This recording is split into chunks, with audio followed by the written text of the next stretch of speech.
مجموعی طور پر I am F کے شکنجے میں ہم ہیں۔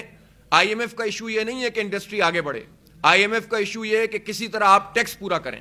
اور ٹیکس پورا کرنے کے لیے جتنا آپ مہنگائی کر سکتے ہیں کریں، جتنا پیٹرول کی قیمت بڑھا سکتے ہیں، جتنی گیس کی قیمت بڑھا سکتے ہیں، جتنی بجلی کی قیمت بڑھا سکتے ہیں، وہ بڑھائے جائیں۔